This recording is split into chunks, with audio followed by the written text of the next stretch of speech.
श्लोकी।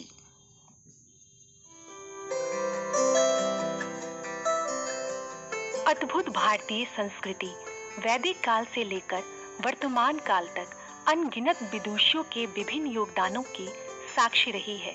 वैदिक दार्शनिक गार्गी, मैत्रेयी, लोपामुद्रा, शची, घोषा, अपाला आदि ने भारत में महिला शक्ति के रूप में ज्ञान का परचम लहराया था।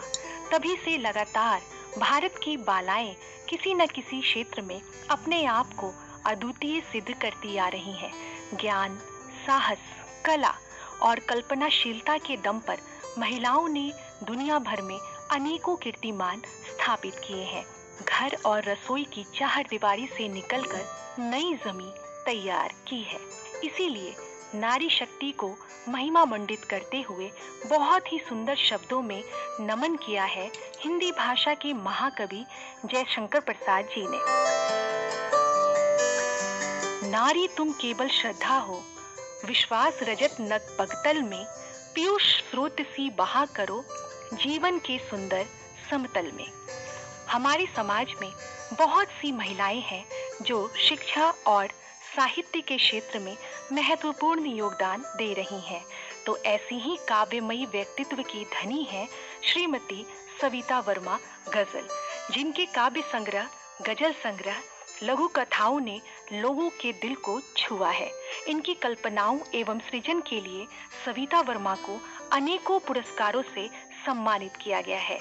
वीरांगना सावित्री बाई फूले फेलोशिप सम्मान, महाशक्ति सिद्धपीठ शुक्रताल सम्मान, भारती भूषण सम्मान आदि अनेकों पुरस्कारों से सम्मानित भी किया गया है। खुला आकाश है ये मन, करना है हमें तय सफर धरती से अंबर तक। आओ उड़ चले उम्मीदों के पंख लिए, ना रुकेंगे ना झुकेंगे कभी। आइए इन पंक्तियों को लिखने वाली सविता वर्मा गजल से करते हैं साक्षात्कार। जिला मुजफ्फरनगर के छोटे से कस्बे में मेरा जन्म हुआ और बचपन से ही मुझे रेडियो सुनने का बहुत शौक रहा। मेरी माँ रेडियो सुनती थी, तो अक्सर माँ से कहते कि ये लोग जो माँ ये रेडियो पे बोलते कैसे बोलते हैं, मुझे भी जाना है। तो मान के ये जो लिखते हैं वही बोलते हैं। तब मुझे लगा कि तो मैं भी लिखूंगी और मुझे भी जाना है रेडियो पे। सबसे पहला प्रेरणा स्रोत मेरा रेडियो ही रहा। आकाशवाणी की मेरे जीवन में एक अहम भूमिका रही है। और सबसे पहले मैंने एक ऐसे ही छोटी सी कविता लिखी थी कि जानती नहीं कौन हो तुम, जानती हूँ तो सिर्फ इतना कि तुम मेरी प्रेरणा हो। तुम ही हो जिसने मेरे मन के भावों को अनेक रूपों में ढाला। जानती नहीं कौन हो तुम। 10वीं की परीक्षा पास करने के बाद 16-17 साल की उम्र में ही मेरा विवाह हो गया था और अपने घर में सबसे छोटी, और विवाह के बाद एक संयुक्त परिवार की बड़ी बहू बन करके गई तो अचानक से इतनी जिम्मेदारियां पड़ी। इस बीच 10-12 साल तक मुझे अपने लिए समय ही नहीं मिल पाया। अचानक से मेरे हस्बैंड के हाथ मेरी डायरी लग गई, तो उन्होंने मुझे पूछा कि ये डायरी किसकी है। मैंने कहा डायरी मेरी है। कि ये सब किसने लिखा? मैंने कहा मैंने लिखा। मैं डर गई, मैंने कहा पता नहीं आज क्या होने वाला है। फिर उसके बाद उन्होंने डायरी पढ़ी तो कहने लगे तुम लिख ही नहीं सकती, अगर लिखती तो 10-12 साल ऐसे चुप रहती। मैंने कहा नहीं, मैंने ही लिखा है। मेरी आंखें भर आई उस टाइम। मुझे लगा कि मेरे अंदर के लेखक के साथ इतना अन्याय मैं ही कर बैठी इतने साल। खैर फिर मेरे पतिदेव जी ने उस दिन मुझे कहा कि अगर तुम लिखती हो तो आज शाम तक मुझे एक नई रचना लिख के दिखाओ। उस दिन मुझे ऐसा लगा कि मेरे मन से एक बहुत भारी बोझ हट गया हो। तो मेरी दूसरी प्रेरणा मेरे पतिदेव जी रहे हैं। तब मैंने एक नई गजल लिखी कि आज फिर करीब से कोई गुजर गया, भूले थे दर्द दिल फिर से उभर गया, और बरसों हुए हैं उनसे बिछड़े हुए हमें, यादें फिर पुरानी कोई दिला गया। तो ये जो दर्द दिल था ये मेरी लेखनी के लिए था मेरा सब।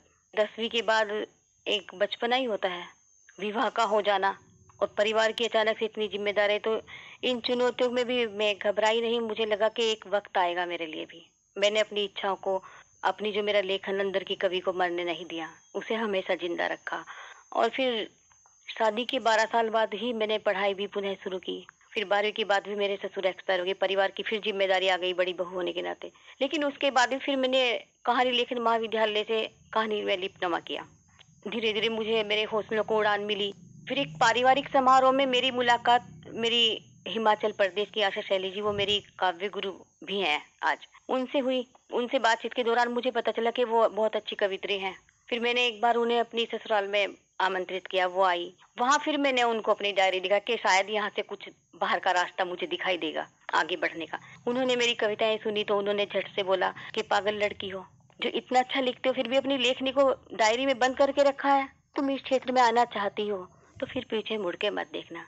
और उसके बाद बस यही चुनौतियां जो भी आती रही मैं स्वीकार करती जा रही हूँ। आगे भी मुझे इतना हौसला है कि मैं चुनौतियों के सामने एक अडिग चट्टान सी खड़ी हूँ। आज मैं कविताएं तो लिखती हूँ, कविताओं में एतुकांत कविताएं जो आज नई कविता की श्रेणी में आती हैं, और इसके अलावा मैं कहानी, नाटक, वार्ताएं और बाल साहित्य में भी लिखती हूँ, हाइकू भी लिखती हूँ, मुक्तक भी लिखती हूँ, गीत गजलें। माँ सरस्वती के आशीर्वाद से कई विधाओं में मेरा लेखन निरंतर चल रहा है। आज जब कहीं किसी मंच पे होती हूँ, मैं अपनी कविताएं पढ़ती हूँ तो मुझे बचपन की एक घटना बहुत याद आती है। ऐसा था, मैं स्कूल से आती थी, सर्दियों के दिन थे तो दिन ढल जाता है, आते ही मैं युवाणी सुनती थी। तो मेरी जो माँ थी वो खाना लगा के रख देती थी। तो अब एक दिन ऐसा हुआ, काफी देर हो गई, माँ ने कहा कि तू खाना खा ले। मैंने कहा अभी नहीं खाऊंगी, पहले मुझे रेडियो सुनना है, उसके बाद फिर मुझे लिखना है। तो फिर मैंने एक कविता लिखी थी कि मैं भी 3 लोग हो आती, देते जो हरी पंख मुझे, काश में कोई चिड़ैया होती, देते जो हरी पंख मुझे। तो उस दिन मेरी माँ ने बोला कि हे भगवान, इसे तो महादेवी के घर में पैदा होना चाहिए था, इसे कहाँ मेरे घर में पैदा कर दिया। तो माँ के उस हल्के से गुस्से में एक वो आशीर्वाद था जिसका सुपरिणाम आज मैं आपके सामने हूँ। तू हिंद देश की नारी है, तू कहाँ किसी से हारी है, और इतिहास उठाकर देख जरा, तेरी कीर्ति गाथाएं न्यारी हैं। तू हिंद देश की नारी है, तू कहाँ किसी से हारी है। जहाँ एक और महिलाएं अपने विचारों और भावों को संकलित कर रही हैं, वहीं दूसरी ओर आधुनिक समाज में भारतीय महिलाएं आत्मनिर्भरता को प्राथमिकता दे रही हैं। घर संभालने से लेकर कंपनी संभालने तक का काम बखूबी निभा रही हैं। किसी भी प्रकार की चुनौती का सामना करने के लिए आज की नारी स्वयं को सक्षम बना रही है, क्योंकि जब उड़ान हौसलों की होती है तो शारीरिक कमजोरी की बाधाएं भी प्रभावी नहीं हो पाती। जुनून तथा दृढ़ फसलों की